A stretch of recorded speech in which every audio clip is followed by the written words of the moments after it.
Welcome. My name is Erich Reed, and I'm the director of the Southwest Harbor Public Library.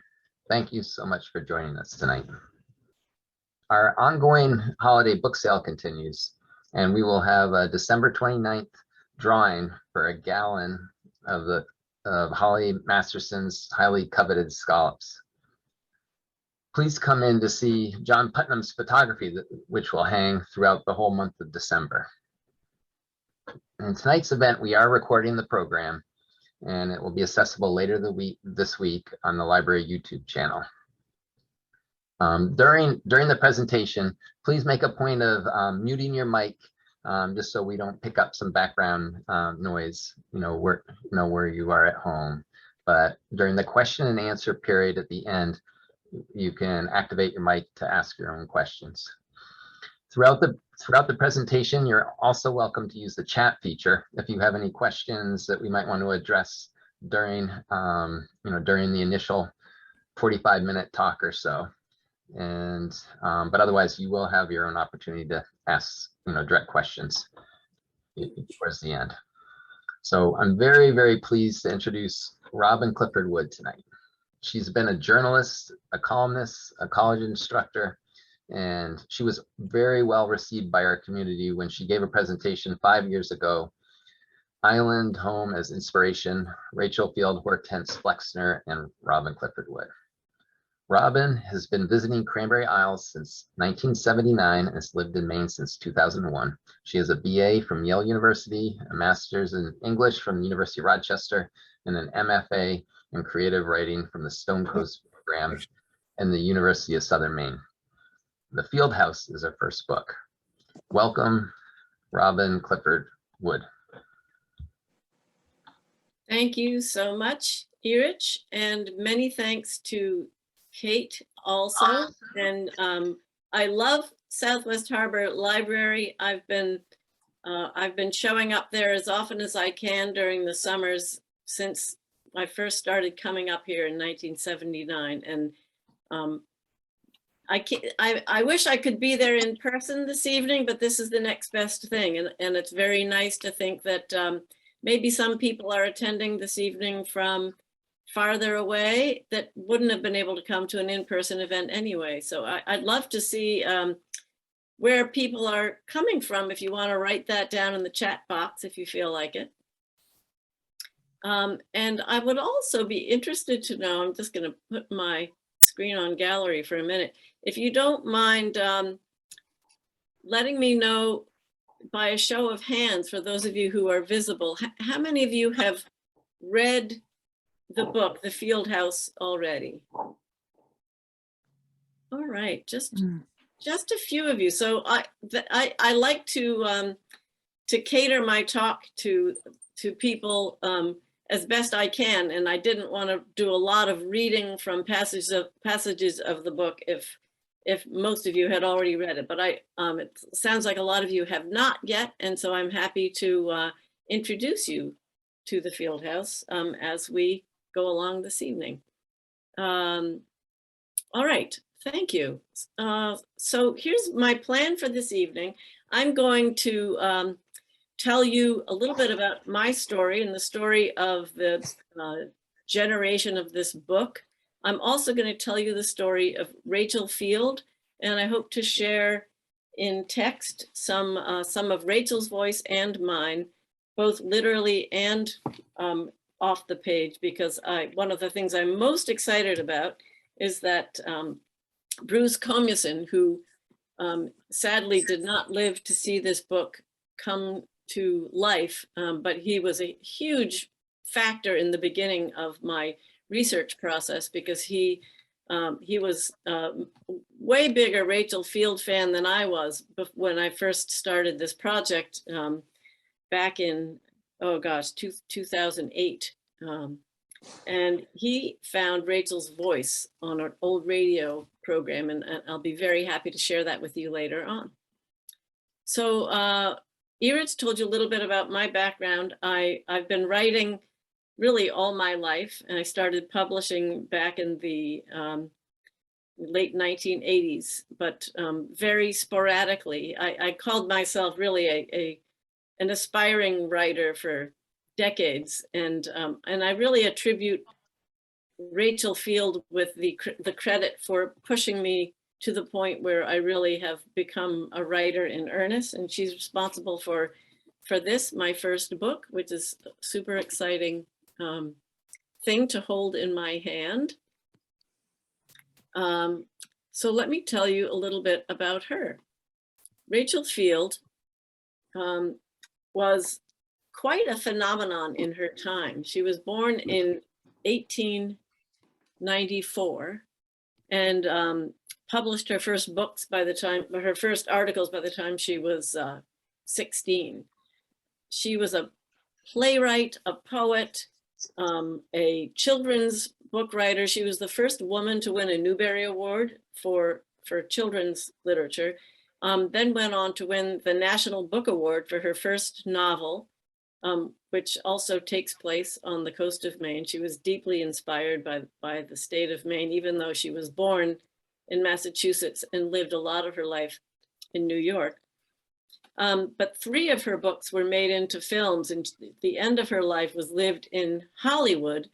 And their first film made into a film was nominated for Best Picture, and the MGM had her on a short list of writers they were contemplating to write the screenplay for Gone with the Wind. She was chosen to write the lyrics for a segment of Disney's Fantasia. The Ave Maria section was, the lyricist for that was Rachel Field. So she was really a big deal. And a lot of people haven't heard of her anymore. Happily, in our particular region, it's the place I find more Rachel Field fans than anywhere else. So this is a wonderful home audience. But I suspect a lot of you hadn't heard of Rachel Field either. She was kind of disappearing from view. And I happened upon Rachel Field because she and I occupied the same old house on an island in Maine, on Sutton Island, which is one of the Cranberries.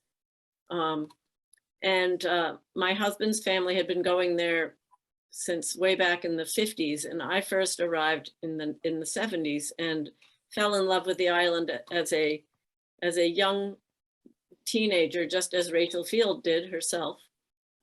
We both fell in love with the island and the moods of the island and the scenery and the, well, I'll read you a little bit about her first impressions of the island. And then eventually we found this house that was up for sale. Some of you may know Sutton is a very small island. There's no year-round population anymore, though there was back in the early days.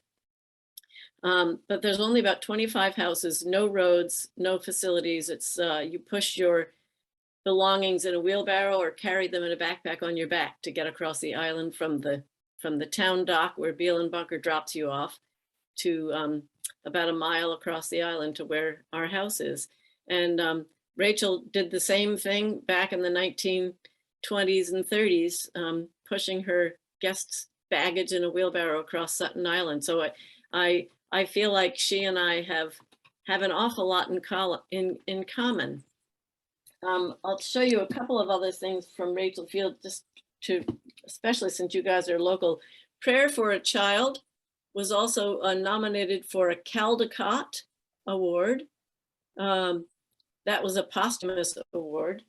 Her big leap into fame was for this book, Hitty, Her First 100 Years, which again is set, it opens on the Cranberry Islands with a family named Preble, and that's where Hitty was born. And she's a doll that has a 100-year adventure that we travel with across the world. She also wrote Calico Bush, which won a Newbery Honor Award.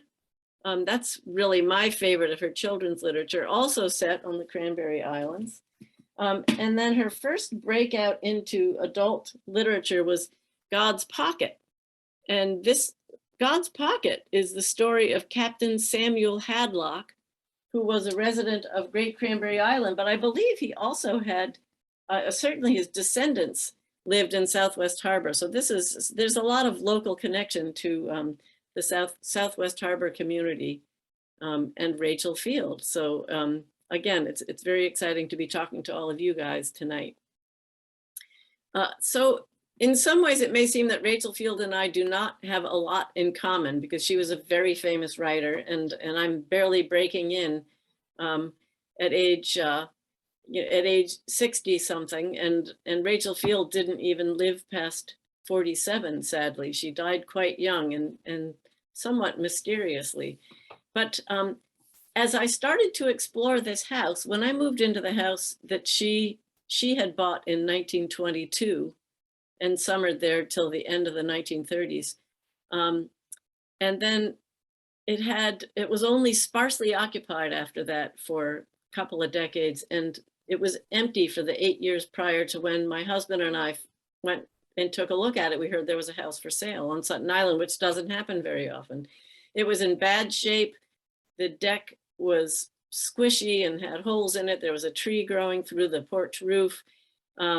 But I knew a writer lived in this house, and I just felt a stirring of the presence of the creative spirits of not only Rachel Field, but other writers and artists from the past who had spent time under this roof. And it was thrilling to take residency there. And as I spent the first 14 years that we lived there, I found things all around the house and didn't even know at first that they had belonged to Rachel Field. But I became intrigued by her writing, and then started trying to find out more about the woman herself by going to Great Cranberry Island Historical Society, by going to Ellsworth, Maine, to the Registry of Deeds to learn about the history of the house, and ended up traveling all over the country to archive collections from California to New Orleans to New York, Connecticut, Massachusetts, and it was almost like a treasure hunt for me, like a long quest. And I had no idea it was going to be a 9-year journey when I first started, but here I am. So Rachel and I shared 2 life callings, and one was to be a writer and one was to be a mother. And most of my early adult life was dedicated to motherhood. And Rachel sadly was unable to conceive a child for a long time. She didn't marry till she was 40. So odds were against her, but she desperately wanted to have a child and ended up adopting. So she did enjoy motherhood. Very sadly, it was a brief heavenly time for her, because her child was only 2 when Rachel died in 1942.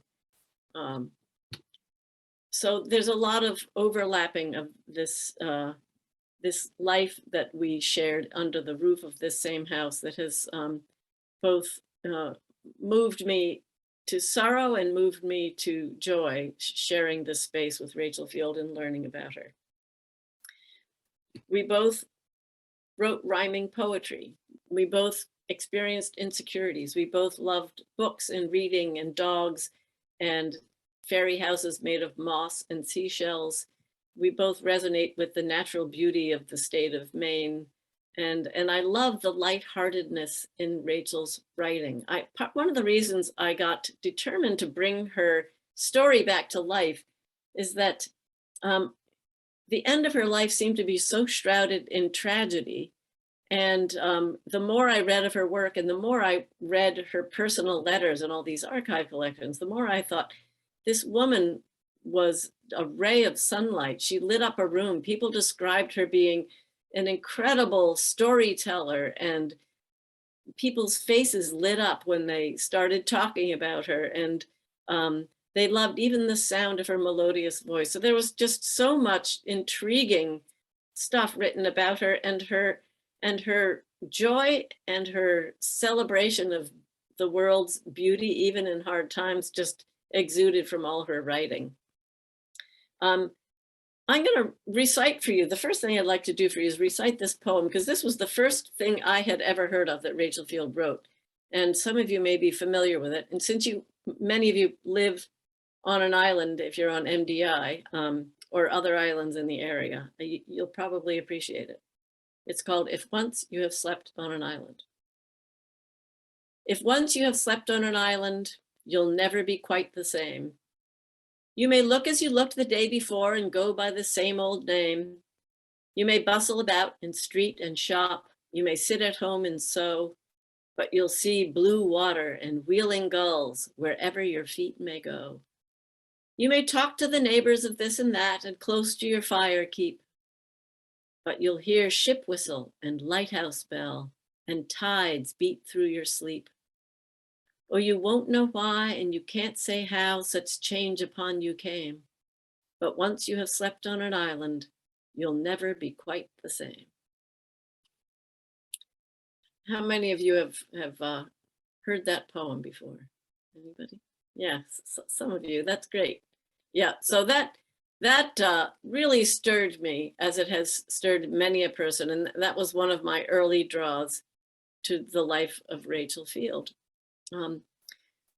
So once I got looking into Rachel Field's life, I bravely pitched a story to Port City Life magazine, and they accepted it. So my first glossy magazine article, which was a big thrill for me back in 2009, was about Rachel Field. So that I thank Rachel Field for giving me that step up into the writing world. And the 6 months that I researched for that article, I gathered 20 times more information than I needed for this little 800-word story. And so I said, oh, I'll just take a year and write her whole biography. And luckily, I was extremely naive.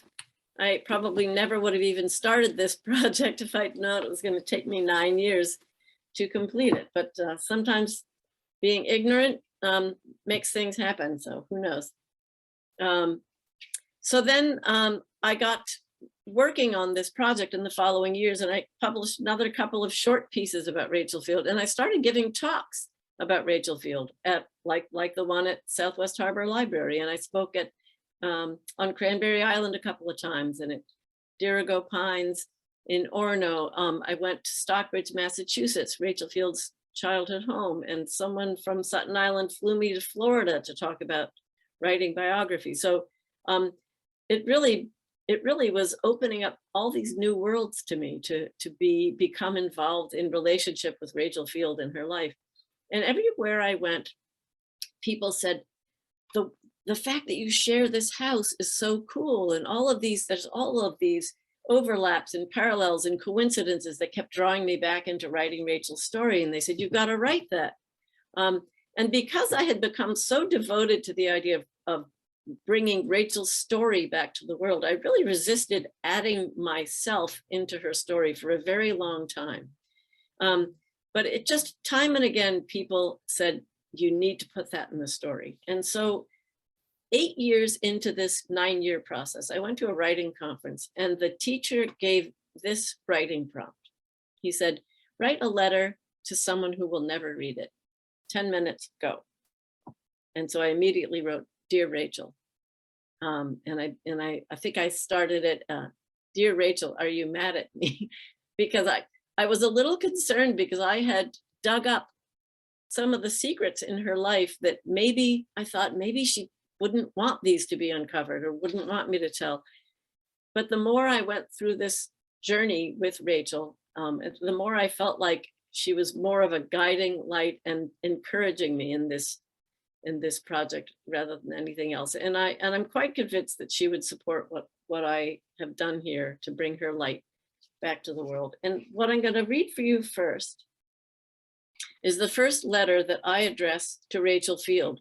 This is what enabled me to bring my story into the book without interrupting her biography, is that I have addressed letters from me to Rachel throughout the book. They come before every chapter, and they trace a whole second story. They trace the story of my writing transformation, how Rachel Field transformed my life by becoming my mentor, my sister, my friend, my guide. And so here's the first letter to Rachel Field. Dear Rachel Field, your island home continues to stand against the ravages of time, tides, and winter storms with a bit of help. That rustic 1898 structure of wood that you called the Playhouse is still there on the craggy northeastern cliffside of Sutton Island. I've been taking care of it with my husband for about 26 years now, and our 4 children know all its secret spaces, its boxes of old junk in vast metal chests in the attic, the creepy outdoor stairway that melts into woodsy blackness at night, the wonderful old kitchen filled with open pantry shelves, a pegboard shopping list that includes alum, lamp wicks, and lard, and the enormous wood stove that we are determined to restore to use again one day. Your house is still well loved, and it is still filled with you. That's how I got to know you so well, really. It was that house. Maybe you are still lingering there, waiting to catch one more glimpse of that particular blue you wrote about, in the harebells that grow out of cracks in the rocks, in the September sky, or in the sea on just the right kind of day. I read about your blue in your poetry, and I looked for it, wishing I could know if I had found exactly the right one. Then I thought, maybe that wasn't the point. It was the looking that was important. So I kept on going. You see, that's the kind of thing you have done for me. That's why I started reading more of your books, your poetry, my favorite, your plays, your novels, everything. Then that wasn't enough, so I tried to learn more about you. I got a lot of information from the Great Cranberry Island Historical Society and the Registry of Deeds in Ellsworth, Maine. I found 2 women, now elderly, who knew you when they were little girls. One thing I noticed was how many people became more animated when they began to talk about you, whether they knew you in person or only in print. A light kindles in their eyes, like imagination or anticipation or a sense of wonder. Did you know that there are people who have moved to Maine specifically because of you and your writing? Come to think of it, maybe you played a role in my decision to make Maine my year-round home, so that our trips to Sutton would take just over an hour instead of half a day. I spoke for hours on the phone with one woman on the West Coast who was so enthralled with your story that she had delved deeply into your personal history, although nowhere near as deeply as I delved in the end. Once I started looking, I found there were many mysteries about your life, shadowy bits of rumor and unconfirmed speculation. How did you die? Newspaper reports were vague. Was there a secret shame around your death? What about your sister? It appeared that you had a sister, but her presence in your life seemed to end abruptly in the 1920s. What happened to her? No one seemed to know for certain if you were able to bear a child. Did you adopt? Some stories indicated that you did, but what happened to that child? Who was the man you married? Why did you marry so late in life? And why was the marriage kept so quiet? Was there a scandal, something inappropriate? My mind was abuzz with questions. So that gives you a little taste of what drew me forward as I entered this project. I think what I'd like to do now is share a few slides with you. And I'm going to be going back and forth with slides, between slides and chatting to you, so I don't have to just talk at you for such a long time. Let me share my screen with you guys. And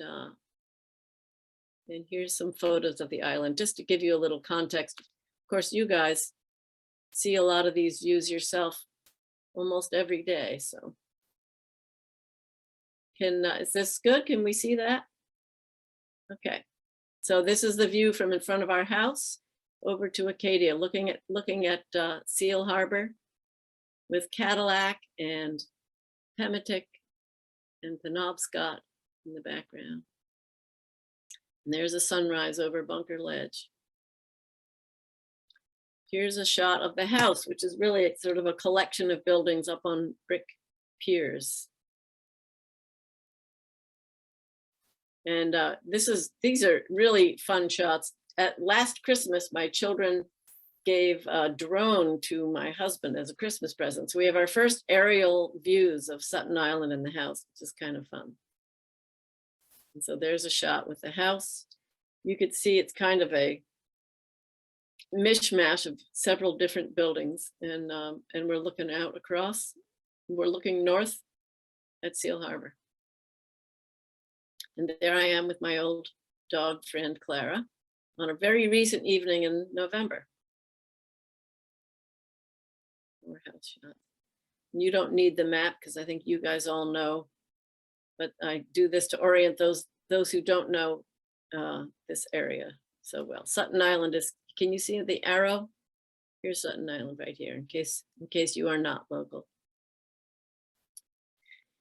The interior of the island is kind of a magical, mossy world. And so that's one of my favorite places to go walking every day when I'm out there.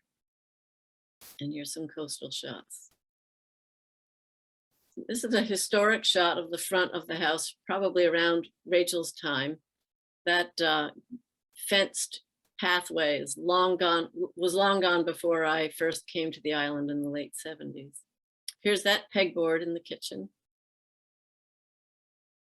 A lot of the things in the house even predated Rachel. She bought it from the first family that built the house. And because you have to lug everything off, and it's quite an ordeal, people tend to leave everything behind when they leave the house. The sleigh bed that Rachel slept in is still in her bedroom, and the same wicker furniture is by the fireplace in the living room. Here, this is sort of a cool thing, because Rachel Field, in addition to all of her writing, she was an illustrator. And one of the things I found in the house was this dish towel with her initials embroidered into it, which I assume was embroidered by Rachel's hand. She also always loved Scotty dogs and always had a Scotty dog pet. So I found all kinds of Scotty dog trinkets and paraphernalia around the house. And in one of her books of poetry, I found this illustration with her poem called The Playhouse Key. And Rachel called the house the Playhouse. And here's that very key that I used to open the kitchen building for the first 15 years that we lived in the house. So that's the kind of thing that was really cool to discover these things we shared. Some more scenic shots of, there's the sleigh bed with my little cousin in there. And that was Rachel's room. And here's an interior shot of the living room more recently.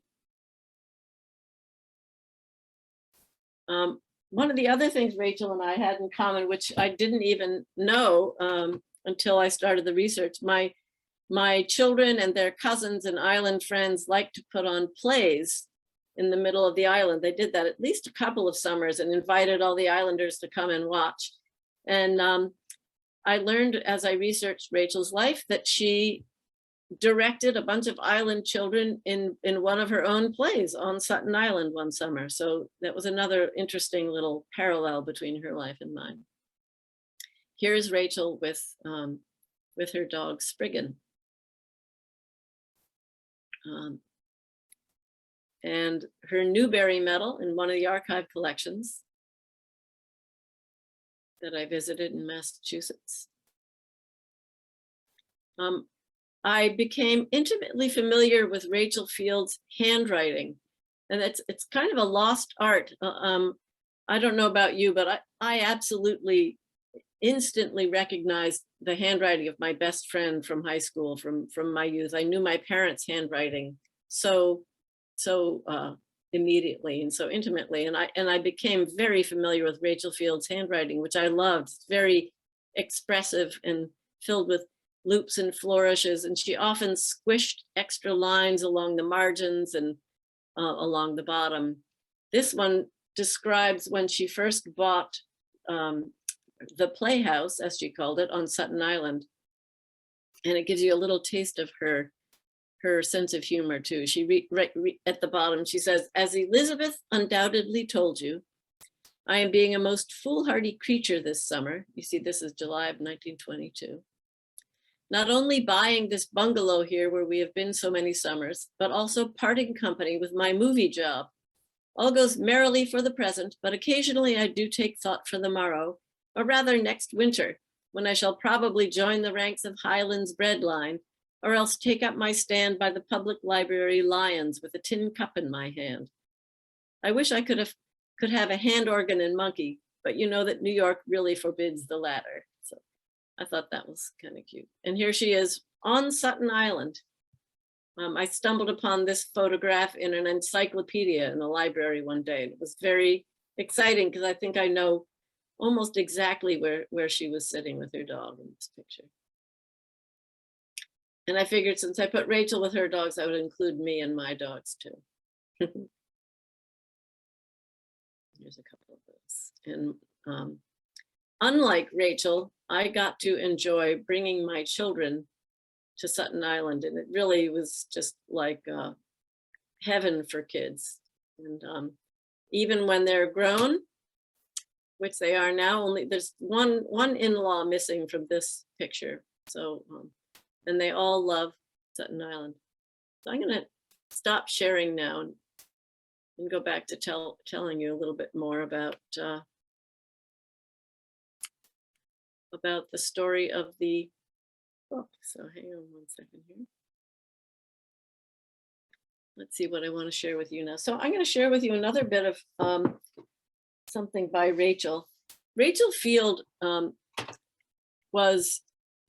she wrote a lot about elves and sprites and the lightness of being and beauty. And people were often very surprised to meet her for the first time. One interviewer said, even specified how startled she was to meet Rachel Field because she expected a little sprite, and Rachel Field was quite a large, imposing presence and a large woman with heavy masculine features, which is how she was sometimes described. And Rachel was extremely insecure and self-conscious about her appearance.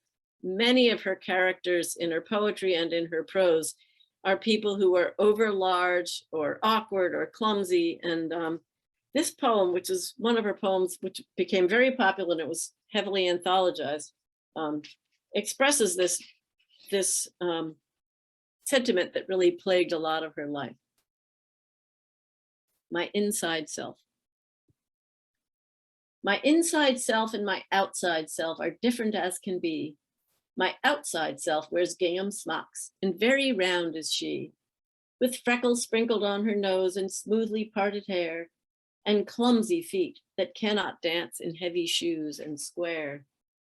But oh, my little inside self, in gown of misty rose, she dances lighter than a leaf on blithe and twinkling toes.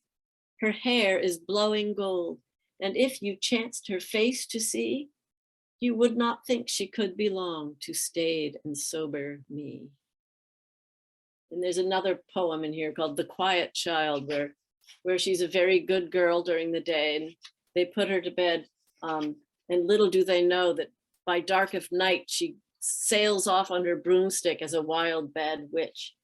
And these things come up time and again. One of her children's novels is called Hepatica Hawks, and the whole book is about a child, a young teenager who travels in the freak show with the circus because she's a giantess.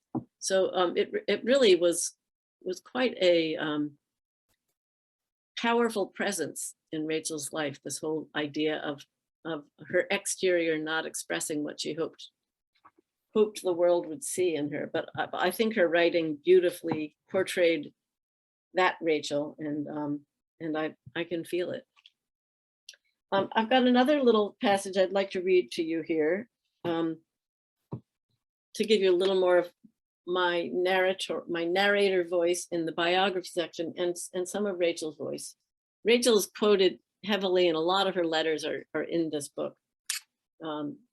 This is in a chapter called If Once You Have Slept on an Island, and it talks about Rachel's first sight of Sutton Island. No one knew, least of all Rachel herself, how her life would be altered by her introduction to the Maine coast. Here's a quote.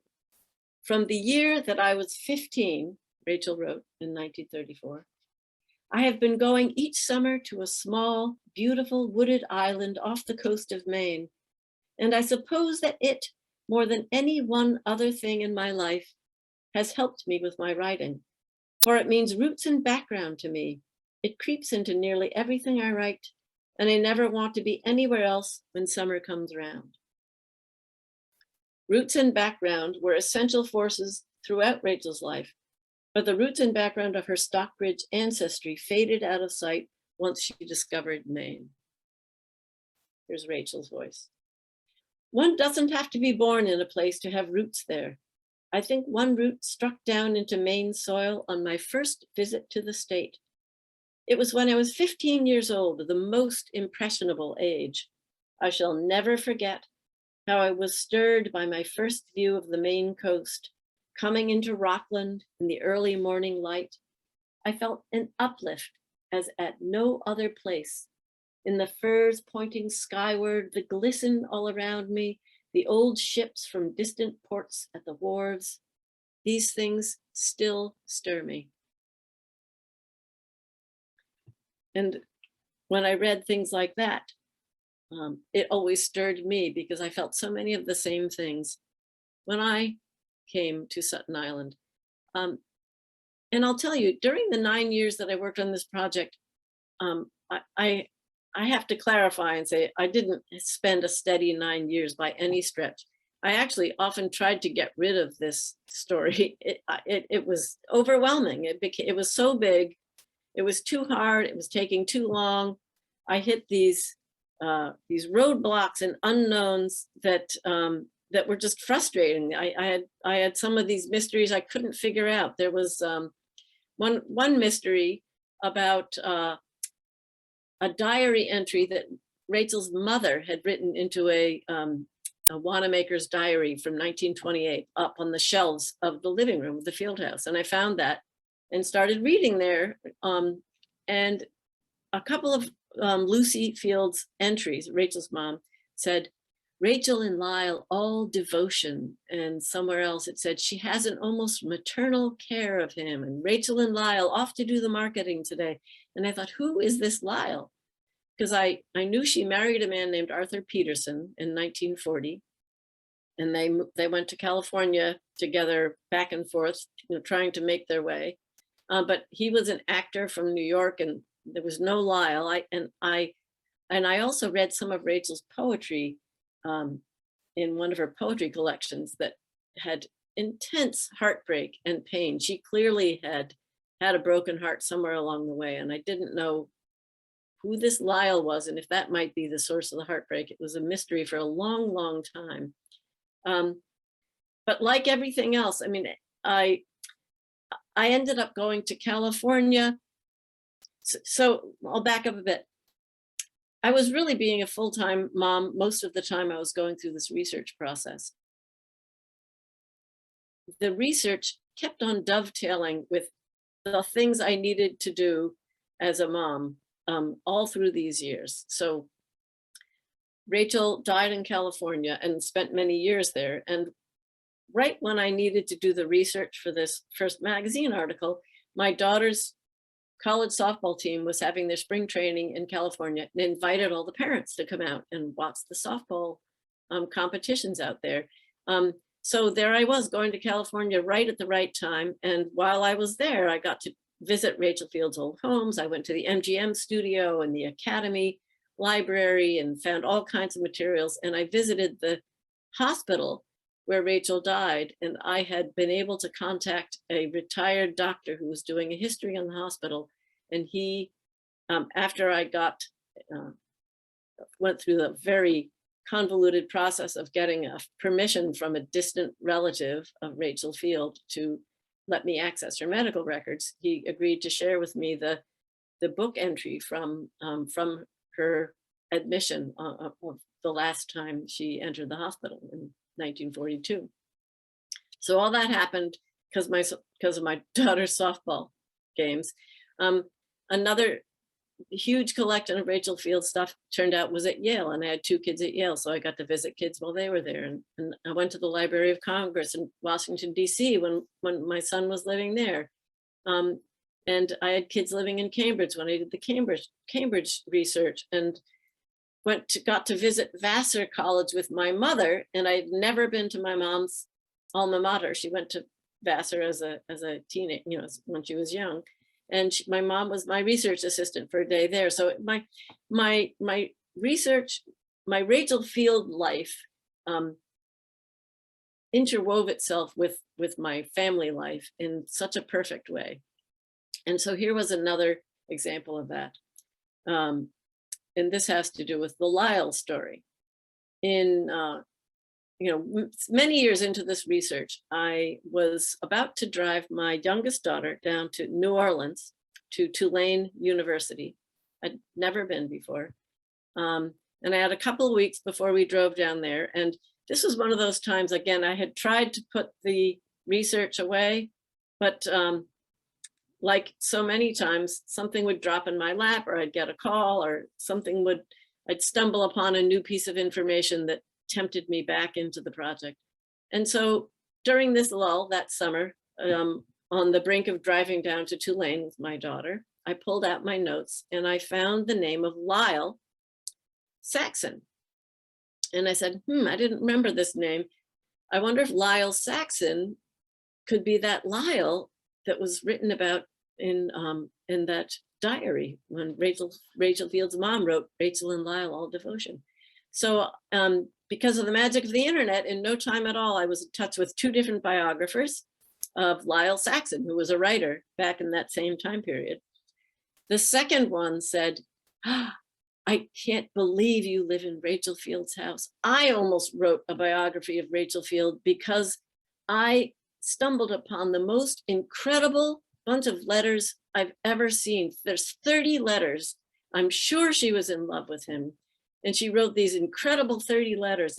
They're illustrated, by hand illustrated, and entertaining and beautiful and heartfelt. And I was like, oh my gosh, this was this huge revelation. I said, where are those letters? Can I see them? Can I access them? Where would I find them? And she said, they're in the archive at Tulane University. So 2 weeks later, there I was holding those letters in my hand and reading them with my daughter by my side, being a research assistant for me. So it just felt like this, this project, or Rachel herself or something, kept drawing me back into this project. And I'm going to share with you a little bit of one of these letters from Tulane. I'll read it. I'll read you the whole beginning of this chapter called Mr. Mississippi, which is one way Rachel referred to Lyle Saxon. The contrast between Rachel's private and professional lives during the late 1920s and early 30s, the period when she brought Hitty to life, brings to mind her poem about her inside self and outside self. The burst of focused creativity and productivity that produced Hitty coincided with a tumultuous emotional period when Rachel was assailed simultaneously by previously unknown heights of elation and chasms of despair. For the first time in her life, at the age of 34, Rachel fell deeply, desperately in love. The poetry that begins to appear in her private journals bears witness. Love came late to me as spring to northern Maine, suddenly rearing its vehement green where snows have lately lain. Although her pragmatic Yankee exterior disallowed outward expressions of weakness or drama, inside she was aflame with a distracting passion for an achingly uncertain man. Only in her writing did Rachel allow her emotions a longer leash. And this time it was not just in private notebooks. The letters she wrote to the object of her desire, though they retain a degree of restraint and apology, also reveal the most unfiltered Rachel Field of any other preserved collection of her personal writings. At an age when she was beginning to feel the urgency of time's inevitable passage, she threw caution to the wind in a grasp for love and companionship in letters like this one. Oh, Lyle, it is wonderful to feel the way I do about your work, to know you couldn't do anything cheap or second-rate if you tried to, and then to like you yourself just as much and more. Don't scold me, please, for saying this. You wouldn't if you knew how hard it was for me not to put two different middle letters in L-I-K-E. Okay, so I'm going to I think I'm looking at the time here, and as always, I get caught up. So I think what I'm going to do is share my screen again, and I'm going to bring us back to that picture of Rachel. And I'll let you look at Rachel's face while we listen to this old radio recording from when she was a guest on a celebrity radio recitation show, and she was reciting a poem. Here we go. Now we have another star graduate of the Little Red Schoolhouse, one of our girls who has written one of the country's best-selling novels. I'm sure you've all read All This and Heaven Too. If you haven't, you ought to, because it's a great book. It's written by Rachel Field. Come right up here, Rachel. Good evening, my dear. We're all mighty proud of you, Rachel. Imagine you being a great writer. Little Rachel Field, who was always getting ink on her fingers. So, didn't you used to wear your hair long down your back when you were in school, or was it in pigtails? Oh, I wore them in 2 pigtails down my back. They used to get in the ink wells on the desk in back of me. Oh, yes, I know. Well, you grew up to be a mighty good-looking woman, Rachel, and I wish all our scholars turned out so smart. I declare I talked to one of our boys a week or 2 ago, and he didn't know any more than he did when he was in the 5th grade. I asked him some questions about literature. And my goodness, I guess they're going to make a moving picture out of your novel, Rachel, I think. Yes, it goes into production this summer. You're going to write it for the movies yourself? No, I'm working on a new novel. Oh, I see. Well, you ought to try writing for the movies, Rachel. One of our boys is doing that very thing, and he's just started at it. He's doing pretty well. In fact, he's ahead of the game. He sent in 2 manuscripts to Hollywood, and they've already sent him back 5. Well, I understand our favorite recitation, or your favorite recitation, is that beautiful poem by Eugene Field, one that is beloved by all children from 6 to 60, called A Dutch Lullaby. Yes. That's its proper title, though many people call it Winkin', Blinkin', and Nod. And I think that calls for a little music in back of it, don't you, Rachel? Yes, I do.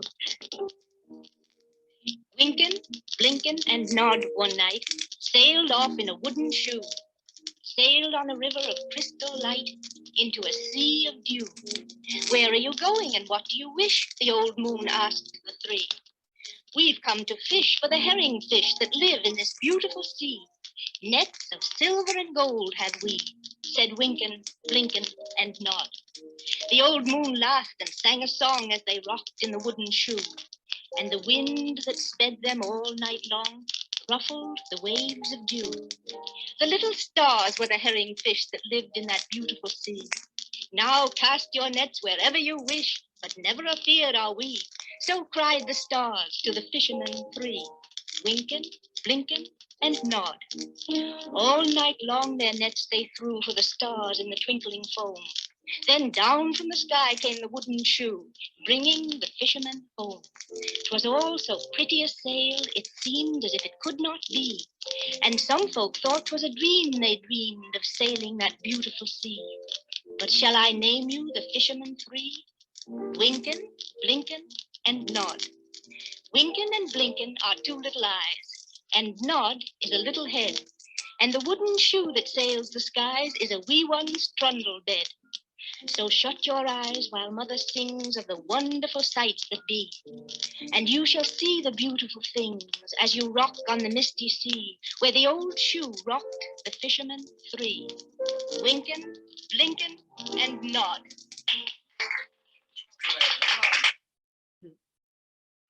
Okay, so that just never gets old for me. I love the fact that I get to hear her.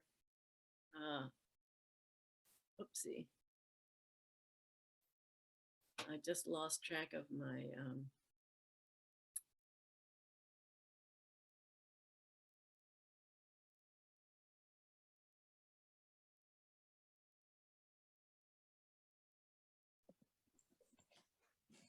Robin, you need to unmute yourself.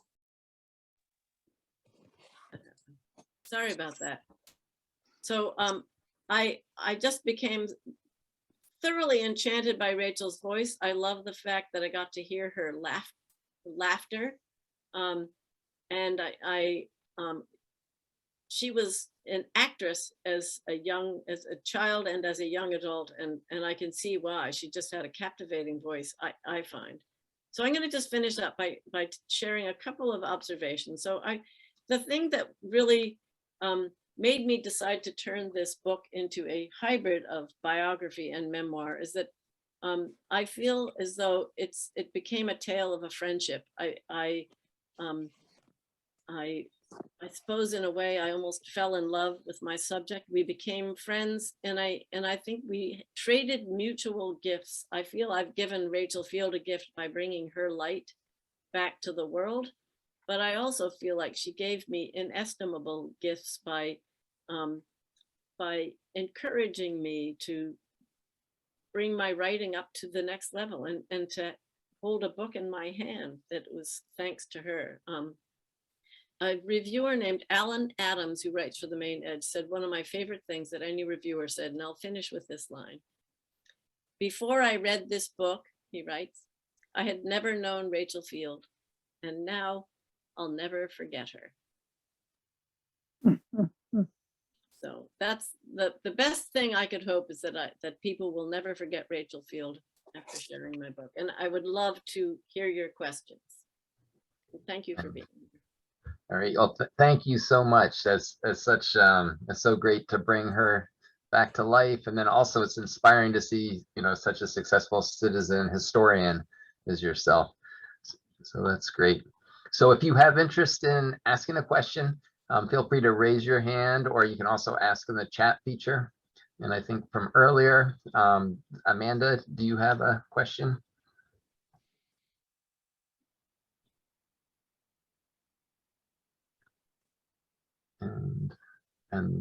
And then how about Catherine? Catherine, do you have a question?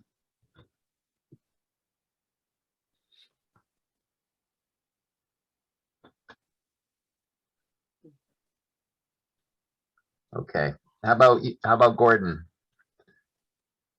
Yes, I'm just wondering, a student of history, Rachel Fields was of the World War I generation, and hundreds of thousands of American men of her generation died in France in World War I. Is there any indication that she was affected by that in any way, by World War I? Well, she was affected by the war insofar as she was in college in 1918. And there was a lot, she wrote a lot about the challenges of struggling to help support her family, because although her family was very sort of prestigious and renowned in the big picture, her dad died when she was a baby, and her mother and aunt, I think, lived on somewhat on the generosity of extended family. And so Rachel ended up supporting her mother and her aunt and her sister for a lot of her life. So she felt a pressure to earn a living. She was going to try to join I think it's the civil service, and travel around the world to help during the war. But it was more Depression era that I remember her. She was just coming into adulthood around then. And she did begin to write about the Second World War just before she died. In fact, here we are. She wrote about Pearl Harbor just in the December before her death, and was appalled at what was happening in the world, and thinking about her child growing up in this time and age, and didn't get to see it too much beyond that. But she still went to college, and she went to New York and got her first job, and was a struggling young writer. And so I don't think, and she had no siblings other than the one sister. So I didn't ever read about her having close friends or acquaintances who were in the war, if that's what you were wondering. And we have a question from Barbara. How successful was Rachel in Hollywood? She was very successful. As I say, her first film was called All This and Heaven Too. And that was based on this novel that was a big seller, and Betty Davis and Charles Boyer starred in it. I think Betty Davis was nominated for Best Actress, and the film was nominated for Best Picture. So that was a really big deal. And she had, her income had become substantial by the time of her death, and she left her husband and daughter in very good shape for the rest of their lives. So she was quite successful. And we have a report that there's a book group that's going to be reading it in August. And for those of you local, there's 7 copies of Fieldhouse on the, the Sherman's Bar Harbor branch right now waiting for you. Great. I love visiting book groups. And if you want to get in touch with me through my website, if the timing works out, I'd be happy to do an online visit to your book group or to answer questions through email if you like. So that's always been fun for me. Thank you. I'm glad your book group's doing it. I just had a question about what was it like as far as getting this published, working with a publisher, because it can be challenging to find a publisher, even published authors, and just wondering, what was that experience like for you? That was a long process, and I probably took 2 years after finishing the book to find a publisher, and then I found a publisher called She Writes Press, and they're a hybrid, so I was able to retain a little more autonomy about some of the decisions about design and stuff, but it also requires the author to make an investment into the process, so that's been a whole learning curve for me. I've had an awful lot to learn very quickly in the last couple of years, but it's been a fabulous experience. And as you might have, well, for those of you who've read the book, there's something like 28 pages of endnotes, and that was a bear to sort out. And I cried uncle and did hire a copy editor to help me with the minutia of getting everything just right and accurate and formatted correctly and as meticulous as possible for other researchers who might want to use my material in the future. Yeah. And of course the marketing was also something I had not anticipated, which is a pretty big deal, getting on Amazon and Facebook and creating author pages, and it's a whole new world out there, but it's been very, very fun, very rewarding and exciting. And I've met many other people who published with She Writes Press this year. It's a great community, great network of women. And we had a question, are her books common on the MDI libraries? And yes, I think the Southwest Harbor Public Library's we have 17 of her books, in various versions. And I think that's true for, other libraries. I'll put a link in here, and if you have your library card, you can request it right from the link, or you can come in. So I'll put that in the chat.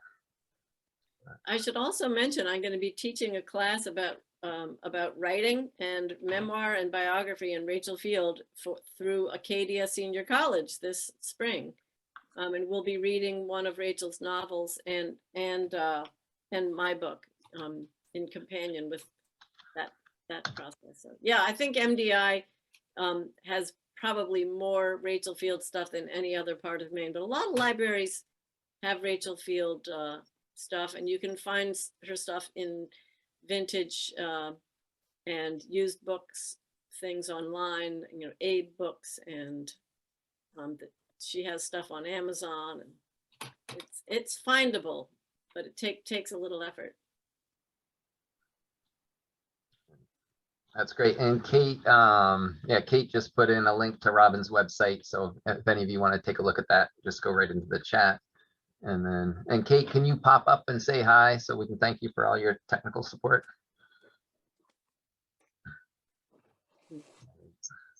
All right. Yeah, thank you so much, Kate. And okay, well, anyway, thank you so much for this doing this event. This has been great. It was a really good turnout. thank you everybody for joining us, and Well, stay warm and safe. great pleasure for me. Thank you again, Erich and Kate and Southwest Harbor Library. And I wish everybody wonderful holidays and happy reading. Thank you so much for being We'll here. have a recording of this up on our YouTube channel in a little bit, hopefully in the next week. Great. Thank you all. Thank you. Good night, everybody.